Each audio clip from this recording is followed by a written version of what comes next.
గారు నమస్తే. మీ పేరు? లావణ్య అండి. ఏం చేస్తుంటారు? నేను హౌస్ వైఫ్ని. మంగళగిరి నియోజకవర్గం మీద? మంగళగిరి పెదవట్లపూడి. ఏంటమ్మా చాలా కొద్ది రోజుల్లోనే ఎలక్షన్ ఉంది కదా, మరి మీ మంగళగిరిలో మురుగుడు లావణ్య గారు ఒకవైపు నారా లోకేష్ గారు, ఎవరు గెలిచే అవకాశం ఉందంటారు? నారా లోకేష్ గారు అండి. ఏంటండి ఎందుకు గెలిచే అవకాశం ఉందంటారు అసలు? ఇక్కడ దగ్గర తెలుగుదేశం గెలవలేదు కదండి. ఎప్పుడో ఎంఎస్ కోటేశ్వరరావు గారు ఉన్నప్పుడు గెలిచిందంతే. తర్వాత మురుగుడు హనుమంతరావు గారు కానీ కాండ్రు కమల్ గారు కానీ వాళ్ళ ఫ్యామిలీ నుంచి 20 సంవత్సరాలు పరిపాలించారు. అప్పుడు జరగని డెవలప్మెంట్ అంతా ఈ 10 సంవత్సరాల్లో, ఈ 5 సంవత్సరాల్లో లోకేష్ గారు హెల్ప్ చేశారు సంక్షేమ కార్యక్రమాల ద్వారా. ఇన్ని సంవత్సరాల నుంచి ఉన్నా కూడా ఏమీ చేయలే. ఆళ్ళ రామకృష్ణారెడ్డి గారు 10 ఏళ్ల నుంచి పరిపాలిస్తున్నారు.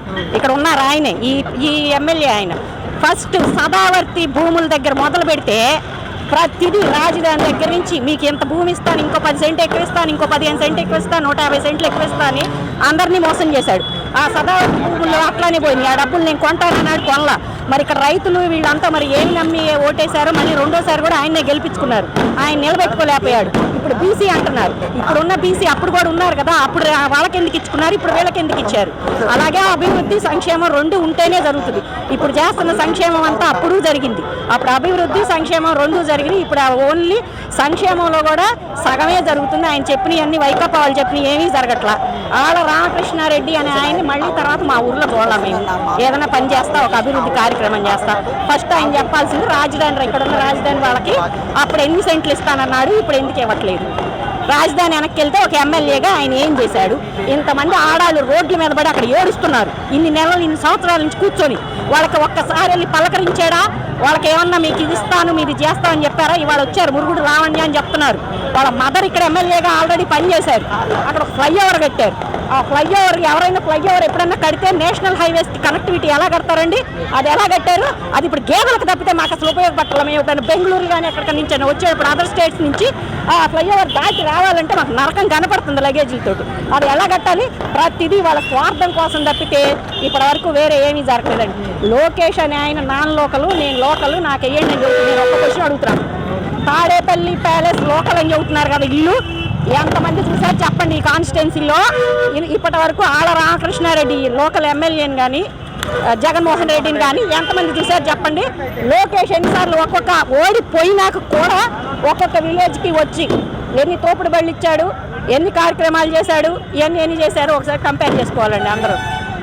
అదొకటి. ఇంకోటి ఏంటంటే మాట్లాడితే కులం మతం అని చెబుతున్నారు. ఆ కులం మతం అనేది మనం ఇళ్లలో పెళ్ళిళ్ళు చేసుకోవట్లేదా? మనం అందరం పక్కింటి వాళ్ళు ఎవరైనా ఆలోచిస్తున్నావా? అందరం కలిసి భోజనం చేయట్లేదు, అందరూ లేదు. మరి ఓటేసే దగ్గరికి ఎందుకు వస్తుంది కులం అనేది? ముందు మనుషులు మారాలి. మనుషులు మారి మనం ఎప్పుడు బాగుంటున్నావా, మనం హెల్దీ లైఫ్ ఎప్పుడు ఉందా అని ఆలోచించుకోవాలి వాళ్ళు కూడా. 2019లో లోకేష్ గారు ఓడిపోయిన తర్వాత 5 ఏళ్ల నుంచి ప్రజల్లో ఉన్నారా? మీ మంగళగిరి నియోజకవర్గంలోనే లోకేష్ గారు పర్యటించారా? చాలాసార్లు పర్యటించారండి. ఆయన పర్యటించబట్టే ఇప్పుడు రోడ్డు మీద మీరు చూడండి, మేం కాదు, ఎన్ని తోపుడు బళ్ళు కనపడుతున్నాయో, ఎంతమంది హెల్ప్ చేసిన వాళ్ళు ఉన్నారో ఒకసారి లెక్కేసుకోమనండి. ఈయన ఎన్నిసార్లు కనపడ్డాడో, ఈయన ఎంతమందికి సహాయం చేశాడో ఒకసారి అడగమండి. ఏది వద్దు అసలు. రాజధాని నేను ఇస్తానన్నాడా లేదా? అసెంబ్లీలో 30,000 ఎకరాలు కావాలన్నాడా లేదా? ఆ 30,000 ఎకరాలు ఇచ్చారు కదా, ఏం చేశాడు? దాన్ని ఇవాళ అనాథం చేసేసాడు రాష్ట్రాన్ని. దానికి ఆయన సమాధానం చెప్పమండి. ఇంకేం వద్దు అసలు. అది చెప్పమనండి. 3 రాజధానులు అప్పుడు గుర్తులేదు ఆయనకి. 3 రాజధానులు అని చెప్పి అప్పుడు ఓటుకి వెళ్ళమనండి. ఇప్పుడు చెప్పమనండి. పోనీ 3 రాజధానులు కట్టాడా? ఎవరు అడ్డు చెప్పలేదు కదా ఆయనకి. ఆయన కట్టుకోవచ్చు కదా, ఎందుకు గట్ల? ఇప్పుడు 3 రాజధానులు ఆయన ఇల్లు కట్టుకున్నాడు కదా ప్యాలెస్. అలాగే 3 రాజధానులు కూడా కట్టేయచ్చు కదా, ఎవరు అడ్డుపడలా. ఆయన ఎందుకు కట్టట్లా? బిల్లు ఎందుకు వెనక్కి తీసుకున్నాడు? ఆయన కరెక్ట్ అయితే బిల్లు ఎందుకు వెనక్కి తీసుకున్నాడు? ఆయన కట్టాల్సింది కదా. ఎన్ని కంపెనీలు తెచ్చారు చెప్పండి? అప్పుడు గంజాయి అనేది మా ఊళ్ళో ఇంతవరకు లేదండి. ఈయన వచ్చినాక ఇప్పుడు గంజాయి అనేది బాగా పెరిగిపోయింది. ఊళ్ళో జనం బాగా ఇబ్బంది పడుతున్నారు ఆ గంజాయి తోటి. అసలు లోకేష్ గారు గెలిస్తే ఎలాంటి న్యాయం చేస్తారని అంటారు? అసలు లోకేష్ గారు గెలవకపోయినా సరే ఎలాంటి స్కీమ్స్ ప్రజలకు తీసుకొచ్చాడు? గెలవకపోయే ప్రశ్న అనేది లేదండి. లోకేష్ కంటే కూడా ఇక్కడ ఉన్న ప్రజానీకానికి చంద్రబాబు నాయుడు గారు ఏంటి అనేది అది ఇప్పుడు నిరూపించక్కర్లా. ఆయన ఆల్రెడీ హైదరాబాద్ చూపించాడు, నిరూపించుకున్నాడు. ఇవాళ హైదరాబాద్ వెళ్ళటానికి అందరూ ఆసక్తి చూపిస్తున్నారు. ఎందుకు? ఇక్కడ ఏం డెవలప్మెంట్ లేదు కాబట్టి. ఆ తప్పుని సరిదిద్దుకోవాలండి. ఇప్పుడైనా ఆలోచించి అందరూ సరిదిద్దుకొని లోకేష్ గారిని ఎందుకు గెలిపించుకోవాలంటే అది ఒక్కటే రీజన్, ఇంకేం అక్కర్లే.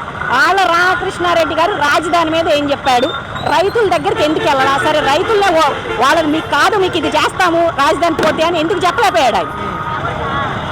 లోకేష్ నాన్ లోకల్ అంటున్నారు, ఒకటే మాట. నాన్ లోకల్ అయినా ఆయన ఎన్నిసార్లు తిరిగాడు, ఈయన ఎన్నిసార్లు తిరిగాడు. అభివృద్ధి చేయడానికి అంటారా, కియా, లోకేష్ హెచ్సిఎల్, ఇలా ఎన్నో ఎగ్జాంపుల్స్ చెప్పగలం. నేనున్నానండి, నేను రామారావు గారు ఫస్ట్ గవర్నమెంట్లోకి వచ్చినప్పుడు రెసిడెన్షియల్స్ పెట్టాడు. పల్లెటూరులో చదువుకునే పిల్లలకి రెసిడెన్షియల్స్ పెట్టాడు, ఫ్రీ ఎడ్యుకేషన్. నేను 7th క్లాస్లో ఈ జిల్లా గుంటూరు జిల్లాలో నాకు 7th ర్యాంక్ వచ్చింది. నేను కావూరు వినయాశ్రమంలో చదువుకున్నాను. ఆయన ఆడవాళ్ళకి ఆస్తులు సమాన హక్కు ఇచ్చాడు, గౌరవం ఇచ్చాడు. నేనే ఎగ్జాంపుల్, ఎవరు అక్కర్లే. చంద్రబాబు నాయుడు గారు గవర్నమెంట్లోకి వచ్చినాక మా మ్యారేజ్ అయ్యి నేను ఢిల్లీ వెళ్తే ఫోన్ కనెక్షన్స్ లేవు. మా అత్తగారు ఊరు ఫోన్ కనెక్షన్స్ లేకపోతే ఆయనకి మేము మెయిల్ రాసాం, మాకు కనెక్షన్స్ లేవు సార్, ఇలా ఇబ్బంది అవుతుందని. మా మెయిల్కి రిప్లై వచ్చింది, రిప్లై పెట్టారని హ్యాపీగా ఫీల్ అయ్యాం. బట్ కానీ ఆ తర్వాత 6 monthsలో చాలా ఏరియాస్కి ఆయన లైన్ వేయటం స్టార్ట్ చేసి ల్యాండ్ లైన్స్ అనేవి ఆంధ్ర అంతా వచ్చినాయండి. ఆంధ్ర అంతా ల్యాండ్ లైన్స్ వచ్చినాయి. అది చాలు వాళ్ళు చేస్తారు అంటానికి. ఇది మేడం ఎన్ని స్థానాలతో ఎన్ని ఓట్ల మెజార్టీతో గెలిచే అవకాశం ఉంది లోకేష్ గారు? ఓవరాల్గా స్టేట్ వైడ్ పోటీ ఎలా ఉంటుంది ఈసారి? స్టేట్ వైడ్ పోటీ 1-sided అండి, డిసైడెడ్. చంద్రబాబు నాయుడు గారు రాకపోతే రాష్ట్రం అనాథ అయిపోద్ది, ఇంకా పనికిరాదు, మర్చిపోవాలి. ఆంధ్రప్రదేశ్ అని ఉన్నదే మర్చిపోవాలి, అంతే. 1-sided.